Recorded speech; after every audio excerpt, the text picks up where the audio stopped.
안녕하세요. 메카닉 여우 채널의 여우입니다. 오늘은 튜블리스 타이어를 집에서 장착하는 방법을 함께 배워보려고 합니다. 튜블리스 타이어를 집에서 장착하려고 할 때 가장 애를 먹는 부분은 실런트가 더러워진다거나 다른 부분이 아니라 바로 타이어의 비드 부분을 휠셋의 후크에 걸어서 제대로 타이어의 모양을 잡는 것을 가장 힘들어 하시는 것 같아요. 타이어의 비드 부분을 휠셋 후크에 걸어서 모양을 잡는다는 게 무슨 뜻인지 모르시는 분들을 위해서 간단하게 설명을 좀 드리겠습니다.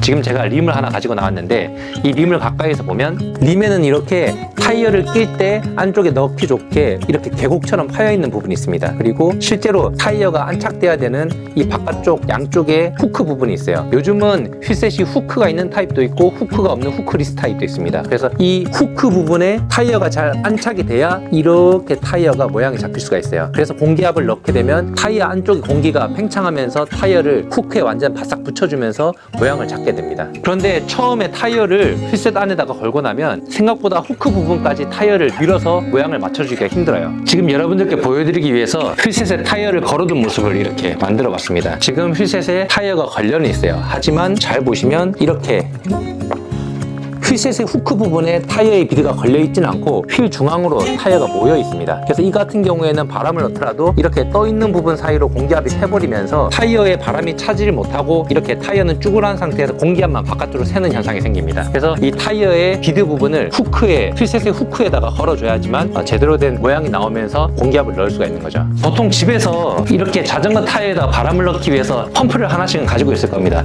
이 펌프는 일반적으로 쓸 수 있는 플로어 펌프, 스탠드 펌프라고 하는데 이런 펌프로는 한 번에 넣을 수 있는 공기의 양이 적게 주입이 되기 때문에 한 번에 많은 양으로 공기를 넣어서 타이어를 팽창시킬 수가 없어요. 그래서 이 펌프만으로는 타이어의 모양을 제대로 잡아주기가 어렵습니다. 저 같은 경우에는 샵에서 쓰는 컴프레셔가 있기 때문에 이 컴프레셔로 한 번에 많은 공기를 타이어 안으로 밀어 넣으면서 타이어를 팽창시켜서 휠의 후크 부분에다가 타이어의 비드를 안착시킬 수가 있지만 일반적으로 집에서 이렇게 컴프레셔를 가지고 있는 분은 잘 없거든요. 그래서 컴프레셔 없이 집에서 타이어를 제대로 휠셋의 후크에다가 걸 수 있는, 안착시킬 수 있는 그 방법을 오늘 여러분들께 알려드릴 겁니다. 함께 보시죠. 자, 준비물로는 당연히 휠셋과 타이어가 있어야겠죠. 그래서 휠셋에다가 지금 이렇게 제가 타이어를 걸어놨고, 그리고 튜블리스 타이어를 장착할 때 튜블리스 밸브에서 밸브 코어를 분리하기 위한 밸브 코어용 공구가 있습니다. 이 공구를 준비해야 합니다. 튜블리스 타이어의 비드 부분을 휠셋의 후크에다 제대로 안착을 시키기 위해서는 타이어 안쪽에 한 번에 많은 양의 공기압이 들어가야 됩니다. 그래야 타이어가 팽창하면서 비드 부분이 펼쳐지면서 휠셋의 후크 부분에 제대로 안착이 될 수 있는 거예요. 근데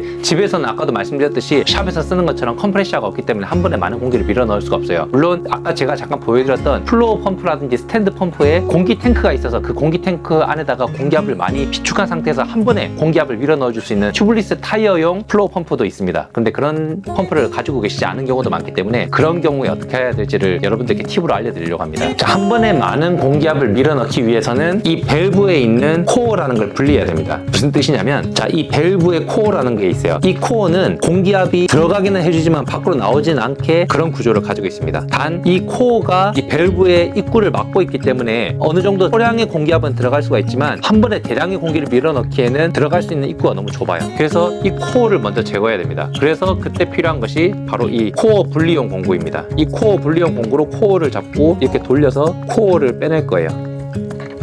이렇게 뿅 빼내면 됩니다. 그럼 이제 구멍이, 아까 코어가 막고 있던 구멍이 생각보다 커졌죠? 이 구멍 안으로 한 번에 많은 공기를 밀어 넣을 겁니다. 어떤 튜블리스 타이어는, 그리고 어떤 휠은 서로 궁합이 잘 맞아서 딱히 저렇게 코어만 분리한 것만으로도 일반 플로어 펌프로 바람을 넣으면 생각보다 타이어가 잘 안착이 되는 경우도 있어요. 하지만 요즘 휠셋의 구경이 생각보다 커지고 있다 보니까 일반 플로어 펌프로 바람을 넣지 못하는 경우들이 많아요. 요즘은 내경도 25mm에서 28mm, 30mm까지 커지는 추세다 보니까 일반적으로 플로어 펌프만으로 바람을 채워서 타이어를 팽창시키기가 힘든 경우가 많거든요. 그래서 그럴 때 쓸 수 있는 팁을 이제 여러분들께 보여드리도록 하겠습니다. 해외 영상 같은 것들을 찾아보면 타이어 사이드면에다 청테이프 같은 것들을 붙여서 공기압이 빠져나가지 못하도록 만든 상태에서 타이어를 팽창시키는 영상들을 본 적도 있어요. 하지만 그건 너무 번거롭기도 하고 또 잘 안 되는 경우도 있고, 또 림 바깥면에다가 청테이프를 발랐다가 접착력이 너무 뛰어나면 벗기다가 이 도색 부분이 떨어지거나 데칼이 떨어지는 경우들도 종종 있기 때문에 그 방법보다는 제가 추천해드리는 이 방법을 써보면 어떨까라는 생각이 드네요. 지금 이제 여러분들께 보여드리는 방법은 방법은 이 CO2를 이용한 방법입니다. CO2가 뭐냐면 요즘처럼 전자펌프가 유행하기 전에는 이렇게 CO2 밸브 안에 압축된 공기를 가지고 다니다가 이 CO2 밸브를 통해서 압축돼 있는 공기나 가스를 이 밸브를 통해서 한 번에 많은 양으로 밀어내면서 휠에다가 한 번에 많은 공기압을 넣을 수 있는 그런 도구가 있었어요. 그게 이건데 이 공구 같은 경우에는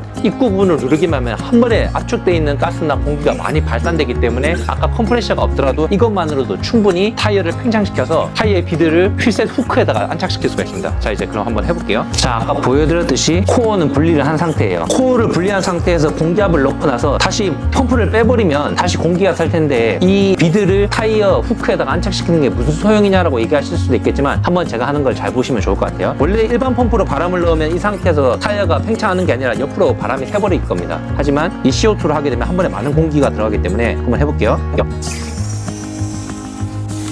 보시면 타이어가 제대로 팽창이 돼서 타이어의 비드면이 휠셋 후크에 제대로 안착이 됐습니다. 보이시죠? 그러면 이제 이 상태에서 제가 손가락으로 잠깐 막아놨는데 이 손가락을 떼면 공기압이 빠져나가면서 다시 타이어가 안쪽으로 쪼그라들 거 아니냐라고 얘기하실 수도 있지만 자, 한번 떼볼게요.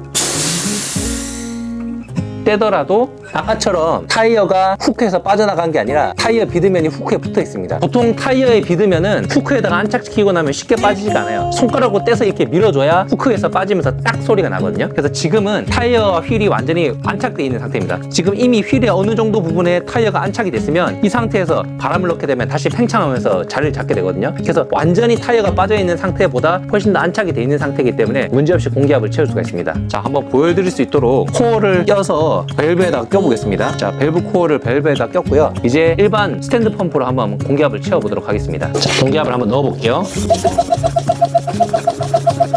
공기가 새어나가지 않고 제대로 팽창이 되고 있는 게 보입니다. 어쨌든 지금 공기압을 다 채워서 완전히 타이어의 비드를 휠셋 후크에다가 다 걸었습니다. 자, 가까이서 보시면 이렇게 다 제대로 안착이 됐고 딱히 덜 껴진 부분 없이 완전히 제대로 다 안착이 됐죠. 반대쪽도 마찬가지입니다. 제대로 다 안착이 됐어요. 이제 이 상태에서 밸브 코어를 분리한다면 원래는 타이어가 쭈그러들겠지만 타이어가 쭈그러들더라도 아까 설명했던 것처럼 휠셋의 후크에서 타이어의 비드가 벗어나지 않기 때문에 공기압을 빼도 상관이 없습니다. 자, 한번 빼볼게요.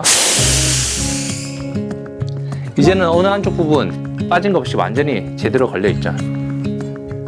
그럼 이제 이 상태에서 밸브 안쪽으로 튜블리스 전용 실런트를 넣는 겁니다. 그래서 실런트를 넣고 다시 코어를 잠근 다음에 이제 공기압을 주입하면 됩니다. 생각보다 간단하게 여러분들께 끼는 모습을 보여드렸는데 자, 참고로 CO2를 이용할 때는 CO2가 한 번에 많은 가스를 밀어내기 때문에 CO2 밸브라든지 CO2 카트리지가 한 번에 냉각이 되기 때문에 이렇게 얼어붙는 현상이 생깁니다. 그래서 그때는 손이 이 얼어붙은 부분에 들러붙지 않도록 이렇게 항상 캡을 껴서 사용해야 합니다. 그래서 이 부분 굉장히 주의가 필요하니까 주의해서 쓰셔야 됩니다. 오늘도 영상 봐주신 분들께 감사하는 마음으로 이벤트를 간단하게 하나 진행해 볼까 합니다. 이렇게 제가 평소 때 즐겨 쓰는 실런트가 있습니다. 스탠스 노티부스라는 굉장히 좋은 실런트인데 이 실런트를 이벤트 조건에 맞게 하신 분들께 추첨해서 실런트를 보내드리는 이벤트를 하도록 하겠습니다. 이벤트 내용은 고정 댓글을 참고해 주시고 앞으로도 제 영상 많이 시청해 주시고 또 구독, 좋아요, 알림 설정 해주시면 다음에 영상 만들 때 또 힘이 나서 잘 영상을 만들 수 있을 것 같습니다.